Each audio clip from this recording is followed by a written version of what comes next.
I never expected my own family to steal my spotlight, yet there I was, standing in the dining room doorway, my portfolio slipping from my fingers and scattering economic reports across my mother's polished hardwood floor. The sound of papers hitting the ground barely registered as I stared at the bizarre tableau before me. And then, I'll say, before my brilliant sister shares her economic insights, let me warm up the crowd with a few words about our family's charitable history. Bianca practiced, her voice projecting to an imaginary audience. She stood beside the mahogany china cabinet, one hand gesturing gracefully while Mother nodded with approval from her seat at the table. "Perfect tone, darling," Mother said. "Not too formal, but establishes the proper context." They'd been so engrossed in their rehearsal, they hadn't noticed me arrive early for our celebratory dinner. The dinner supposedly planned to honor my invitation as keynote speaker at next month's International Aid Foundation Gala. Mother spotted me first. Her smile faltered for just a second before brightening with practiced warmth. "Odette, you're early." Bianca turned, her expression shifting from surprise to something resembling pity. "Oh, don't look so shocked, you'll freeze up there without help." My chest tightened as a memory surfaced with painful clarity. I was 12, sitting at the piano during the Christmas recital, fingers poised over the keys for my solo. Then suddenly Bianca appeared beside me, nervously clutching her violin. "Honey, Bianca will join you," Mom had announced to the audience. They always perform better together. I'd spent weeks perfecting that piece alone. Bianca has the charm, Odette has the brains, they need each other, Dad would say whenever I achieved something academically. Meanwhile, Bianca's social popularity always earned standalone praise. My scholarship announcement dinner became about Bianca's new role in the student council. My graduate school acceptance was overshadowed by Bianca's engagement party. I knelt to gather my scattered papers, my fingers trembling as I collected economic projections I'd spent months researching. The familiar knot of disappointment twisted in my stomach, but something else stirred beneath it, something hot and unfamiliar. "This is my invitation," I said, my voice steadier than I expected. "The organizers specifically asked for me alone." Mother's smile tightened. She exchanged a quick glance with Bianca before standing to help set the table. "Don't be selfish, dear. Bianca can help warm up the crowd." "It's not about being selfish." I stacked my papers, noticing with satisfaction that my hands had stopped shaking. "It's about respecting that I was chosen for my expertise." "But you get so nervous during presentations," Bianca said, reaching for a wine glass. "Remember that economics conference last year? You practically whispered your findings." I straightened to my full height, clutching my portfolio against my chest like armor. "I've been working with a speaking coach. I don't need an introduction." The front door opened and closed. Dad appeared in the doorway, briefcase in one hand, bottle of champagne in the other. "Sorry I'm late. Traffic was brutal. Is everyone ready to celebrate our keynote speaker?"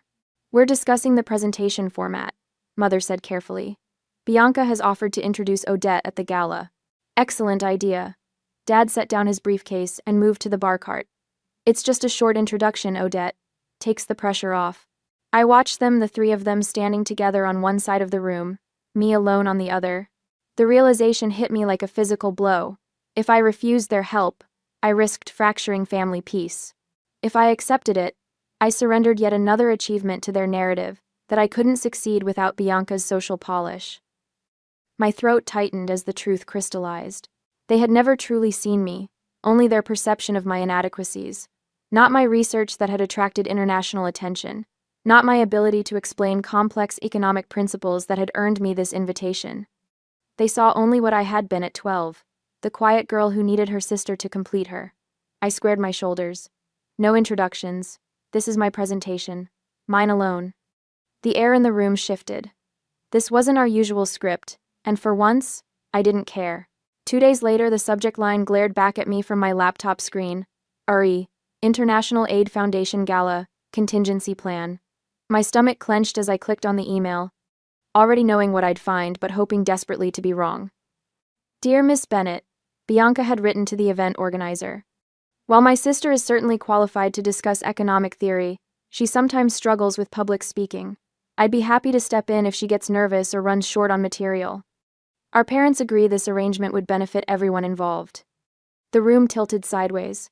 I gripped the edge of my desk, dizzy with disbelief.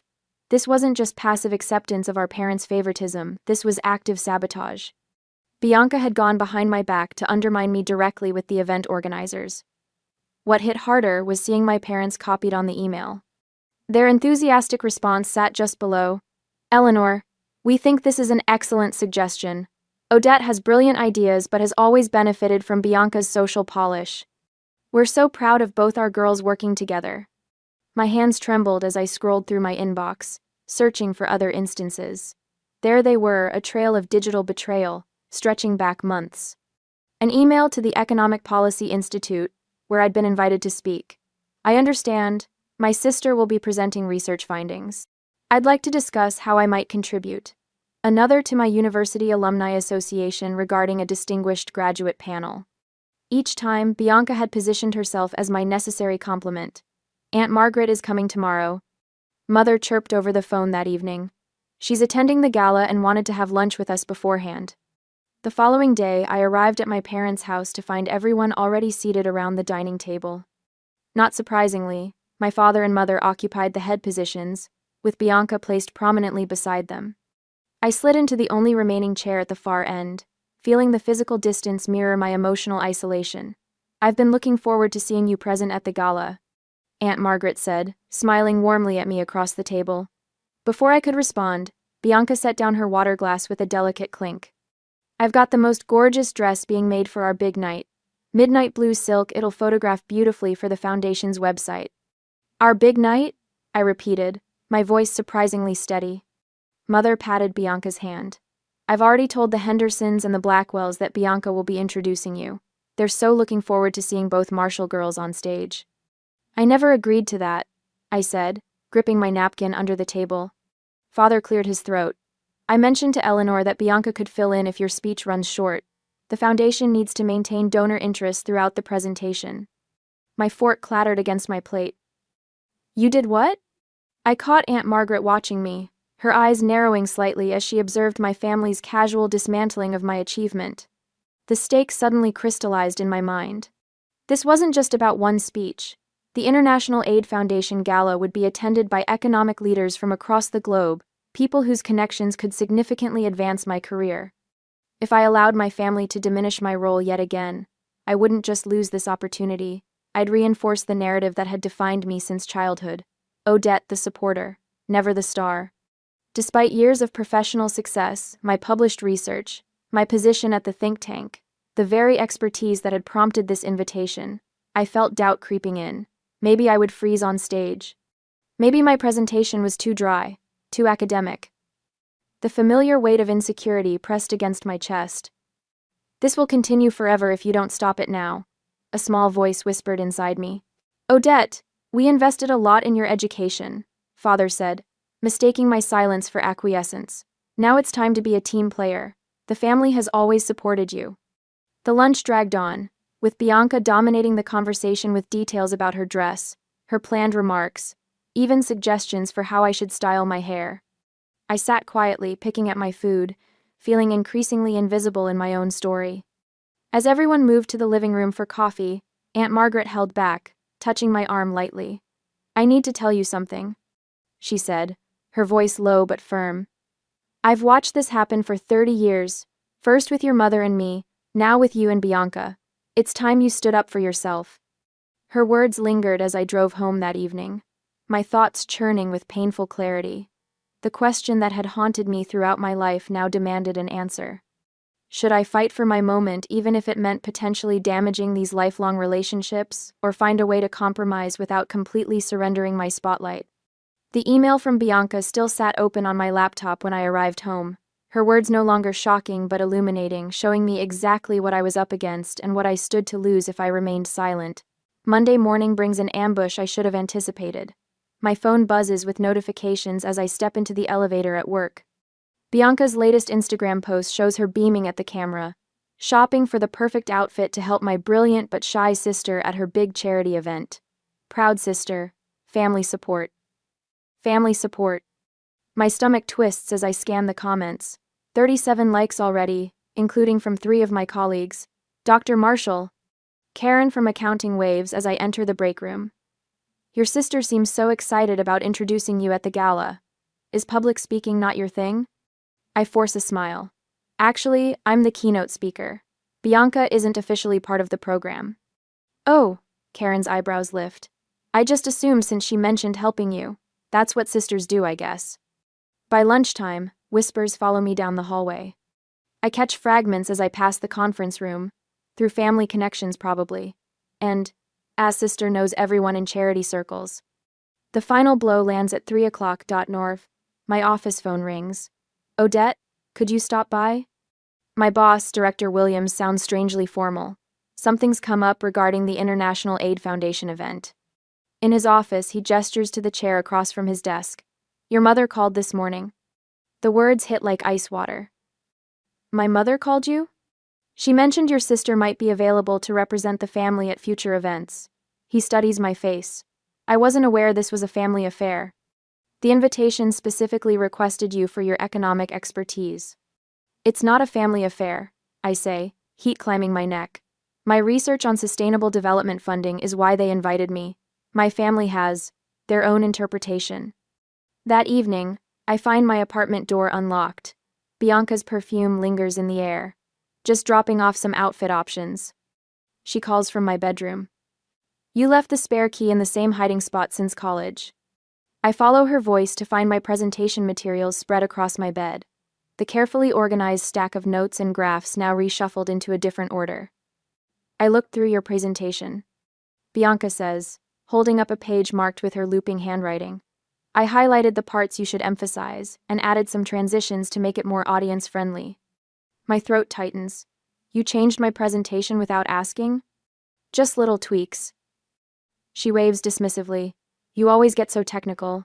Regular people tune out.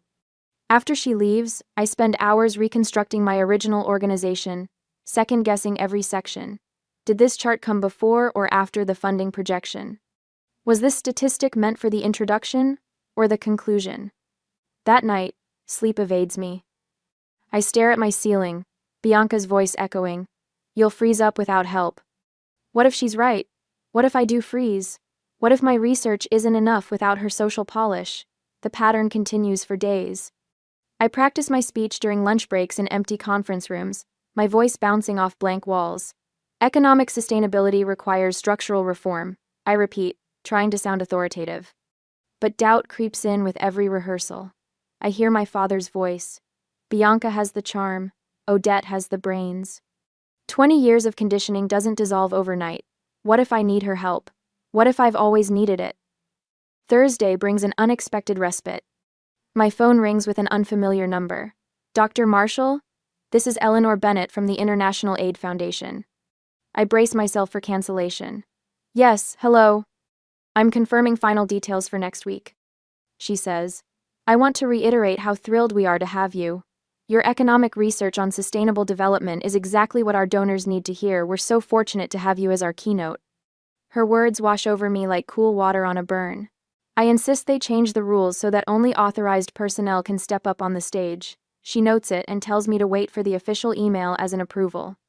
3 days before the gala, I arrive at my parents' house for Sunday dinner. Bianca stands in the living room, modeling a stunning emerald gown. Perfect for the stage lights? Mother says, adjusting the neckline.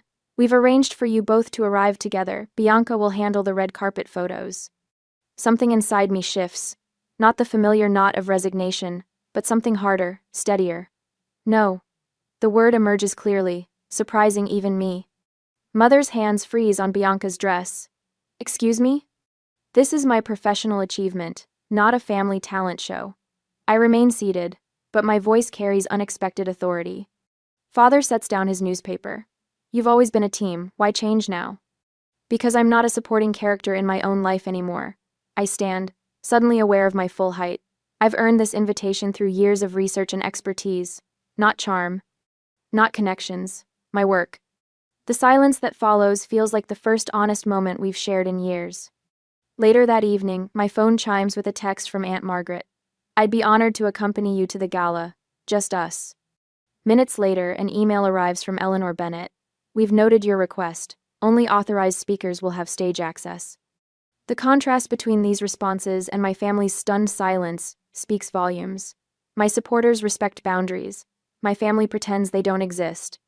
The next morning, I practice my speech again. But something has changed. My voice no longer wavers when I begin. I no longer start with, "I'm sorry to take your time," before making important points. I prepare a backup copy of my presentation and store it securely at my office.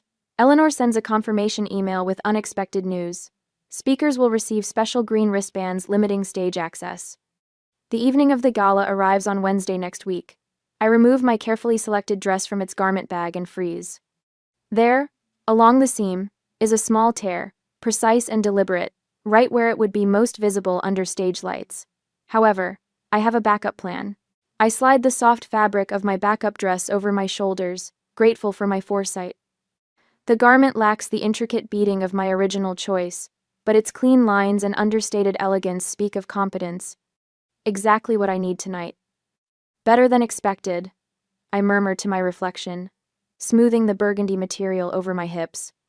The color deepens my complexion, making me appear more vibrant than I feel.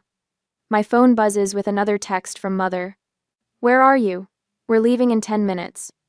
I leave it unanswered, a small rebellion that makes my heart race. Instead, I call the car service I arranged yesterday. "Your driver is 5 minutes away, Dr. Marshall," the dispatcher confirms. 20 minutes later, I stand before the International Aid Foundation building, its glass facade reflecting the setting sun. Taking a deep breath, I walk through the entrance alone, my portfolio clutched to my chest like a shield. "Dr. Marshall." Eleanor hurries across the marble floor, her practical heels clicking a steady rhythm. "You're wonderfully early. Let me show you the stage setup." The auditorium stretches before us, rows of empty chairs awaiting the evening's guests. Eleanor guides me to the podium, explaining the microphone settings and lighting cues. I practice standing tall behind it, feeling its solid weight beneath my palms. "The sponsors will be seated here." She points to the front row. "And this," she hands me a green wristband, "gives you exclusive access to the preparation area and stage." Back in the green room, I review my notes one final time, highlighting key impact statements. When Eleanor returns with two distinguished-looking gentlemen, I rise to greet them. "Dr. Marshall, may I introduce Ambassador Chen and Dr. Abernathy? They've been particularly interested in your research on sustainable development." I extend my hand, surprised by the steadiness of my voice. "I'm honored you could join us tonight." 30 minutes into the pre-event reception, a commotion near the stage entrance catches my attention. Bianca stands at the security checkpoint, her voice carrying across the room. "This must be a mistake. I'm part of the presentation," she insists, trying to step past the security guard. Her blue dress, clearly chosen to complement what would have been my original outfit, sparkles under the venue lights. The guard remains unmoved. "I'm sorry, ma'am. Green wristbands only beyond this point." "But I'm the speaker's sister." Bianca's voice rises. "I'm introducing her." "That's not on our program, ma'am." Several donors turn to watch the exchange, their expressions shifting from curiosity to discomfort as Bianca's protests grow louder. Mother and father hover nearby, father making placating gestures that Bianca ignores. From across the room, I notice my boss, Dr. Wellington, observing the scene with raised eyebrows before catching my eye with a questioning look. I give a small shrug and turn away, heat crawling up my neck. As I watch my sister being escorted back to her table, I wonder, should I acknowledge the awkward moment when I take the stage, or simply proceed as if nothing happened? Would addressing it head-on clear the air, or just create more drama? The seating arrangement tells its own story. Aunt Margaret deliberately chooses a table near the front, separate from my family. She gives me a reassuring nod when our eyes meet. Dr. Reynolds, my colleague from the think tank, positions himself at a strategic angle from my family's table. He catches my eye and taps his watch, our pre-arranged signal that he'll create a distraction if needed. When the lights dim to signal the program's start, Eleanor appears at my elbow. "Ready?" she asks, offering her arm as if escorting royalty. The gesture, so simple yet so profound in its respect, nearly undoes me. For perhaps the first time in my life, someone is supporting my moment rather than trying to redirect it. "More than ready," I reply, standing taller. We move toward the stage, Eleanor's presence creating a buffer between me and any potential interruptions. As we pass the family table, Dr. Reynolds engages my father in conversation, effectively blocking any attempt to intercept us. From my vantage point, near the steps to the stage, I can see Mother's fixed smile beginning to crack around the edges.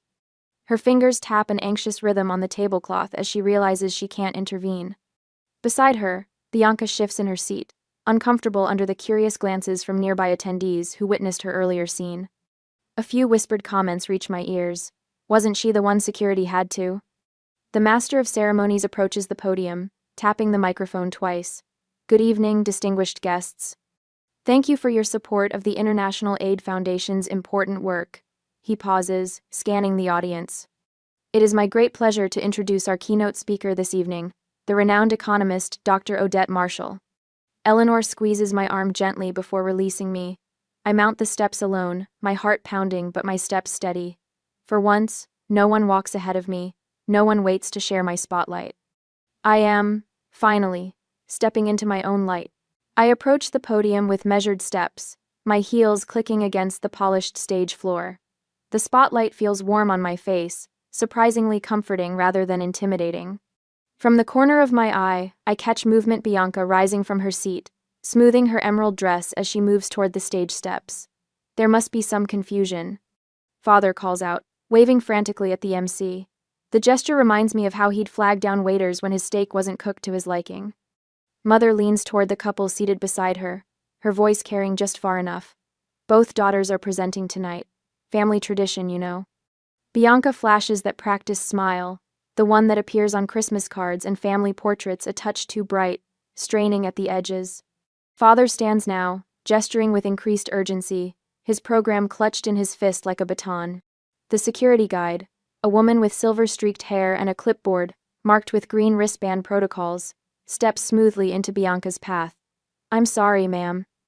Only authorized presenters beyond this point. Her voice carries a gentle firmness that brooks no argument. I take my place behind the podium, adjusting the microphone with steady hands. The notes I've prepared rest before me, but I barely glance at them. Months of research, years of expertise, and a lifetime of waiting for this moment converge as I look out at the expectant faces. Good evening. I begin, my voice clear and controlled. I'm Dr. Odette Marshall, and tonight I'll be sharing research on sustainable economic development in rural communities. The words flow with unexpected ease. I present complex data with clarity, walking the audience through economic principles without apology or hesitation. On the projector behind me, graphs and charts, all my own work, illustrate patterns that took months to identify. I'd like to acknowledge those who truly supported me through this research journey, I say, meeting Aunt Margaret's gaze. She sits straight-backed at her table, nodding with unmistakable pride. Eleanor Bennett, seated near the front, smiles encouragingly. Pens scratch against notepads throughout the room. Several attendees type rapidly on tablets. The CEO of Global Resources leans forward, elbows on the table, entirely focused on my analysis of resource allocation models. My research demonstrates conclusively, I continue, warming to my theme, that when we empower overlooked voices within economic systems, everyone benefits, not just those previously marginalized, but entire communities. The spotlight intensifies as I move toward my conclusion. My shadow stretches long across the stage floor, somehow larger than I remember it being. The audience sits captivated. Even the waitstaff have paused to listen. Before concluding tonight, I say, I'd like to share a personal observation about economic empowerment. I straighten my shoulders, feeling taller than I have in years. Throughout my research, I've observed that sustainable growth only occurs when individuals learn to step into their own light to claim their rightful place, rather than existing in someone else's shadow. From the family table, Bianca begins applauding prematurely, a little too enthusiastically. That's exactly what our family has always. Excuse me, interrupts a silver-haired woman I recognize as the chairperson of International Aid. I'd like to hear the rest of Dr. Marshall's analysis. Her tone is polite but firm, silencing Bianca instantly. The interruption creates a ripple of murmurs. All eyes return to me, not to my sister, not to my parents, but to me alone. My family for once becomes irrelevant background players rather than directors of my narrative. I stand taller, my voice strengthening with each word. When we create systems that validate every voice based on merit rather than privilege or connection, we don't just achieve economic balance, we restore human dignity. And dignity, I say, making eye contact with donors around the room, is the foundation upon which all sustainable futures must be built. The applause begins before my final words fade. It swells through the ballroom, thunderous and sustained. The MC returns to the stage, shaking my hand vigorously. "Ladies and gentlemen," she announces, "I'm thrilled to share that tonight's event has generated record-breaking donation pledges. Dr. Marshall's research has clearly struck a chord." As I step away from the podium, several people rise from their seats, approaching with business cards extended. I recognize the logos of international organizations I've long admired: the World Bank, United Nations Development Program, Global Economic Forum. "Dr. Marshall, we'd love to discuss implementing your resource allocation model in our Southeast Asia initiative," says one. "Your analysis on microfinance applications is exactly what our Africa program needs," adds another. Across the room, my family sits in uncharacteristic silence. Mother leans toward Bianca, whispering urgently, her hand gripping my sister's wrist. Bianca's expression registers something I've never seen there before, not anger or jealousy, but genuine shock, as though witnessing something she'd believed impossible. For the first time in my life, I feel no urge to check their reactions or seek their approval. The spotlight is exactly where it belongs. The morning sunlight streams through floor-to-ceiling windows as I stand at the podium, surveying the crowded conference room of the International Economic Summit. 6 months have passed since the gala, and here I am, not just participating, but leading the discussion on sustainable development frameworks. Before we break for lunch, I'd like to introduce Dr. Helena Rivera, whose groundbreaking research on agricultural economics complements our morning session, I announce, my voice carrying confidently to the back of the room without the microphone amplification I once relied on. The words flow naturally now, without the preparatory throat-clearing or apologetic preambles that once punctuated my speech. When a question comes from the back about conflicting datasets, I don't hesitate or glance around for support. That discrepancy actually highlights a critical point about methodology, I respond, stepping away from the podium to engage directly. The room leans forward collectively, notepads ready. Even Ambassador Thornton, notorious for his skepticism, nods with grudging approval. My colleagues no longer preface my introductions with qualifiers like, "though she's rather quiet," or "despite her reserved nature." Now they simply defer to my expertise with phrases like, "as Dr. Marshall established in her recent publication," or following Odette's framework. The transformation isn't just in how they see me, but in how I occupy space, shoulders back, eyes level, voice steady. Later that evening, I find myself back at my parents' dining room table, the scene of countless diminishments. The setting is eerily similar to that night 6 months ago: mother's polished silverware, father's crystal glasses, Bianca seated in her usual place of prominence. "So this conference in Stockholm," father begins, cutting into his steak. "Will you be presenting alone or as part of a panel?" "Solo presentation, followed by a roundtable discussion," I answer, noticing how my appetite remains steady, unlike previous family dinners when anxiety would knot my stomach. Bianca's fork pauses halfway to her mouth. "You know, I've been reading about effective presentation techniques. I could help you prepare some audience engagement strategies." "Thank you, but I've got this covered," I say calmly, taking a sip of water. The words hang in the air between us. My parents exchange glances but say nothing. The silence feels different from the tense disapproval of the past. There's something like respect in their restraint, however reluctant. The following weekend brings a small gathering at Aunt Margaret's garden apartment. Eleanor Bennett has brought champagne, and Dr. Reynolds arrives with an elaborate charcuterie board. The conversation flows easily, untainted by competition or undermining. "To finding your voice," Aunt Margaret announces, raising her glass as sunset paints the room golden, "and those who actually listen." End quote. She presents me with a small package. Inside is a framed photograph of me at the gala podium, captured in profile as I gesture to explain a complex concept. The audience faces me, fully engaged. The silver frame bears a small engraved plate, "Your Spotlight." Back in my office a week later, I review the invitation that arrived this morning. The World Economic Forum wants me to deliver a keynote address on sustainable growth models. The walls around me now display framed awards and recognitions earned over the past 6 months.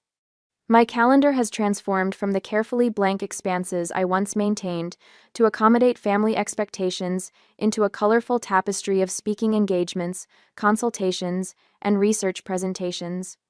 My phone buzzes on the desk, Mother's name appears on the screen. She's called 3 times this week, each conversation slightly less awkward than the last. This time, she asks, tentatively, if they might attend my presentation at next month's local business forum. As I look at my mother's name on my phone screen, I wonder if family relationships can truly evolve or if some boundaries must remain permanent.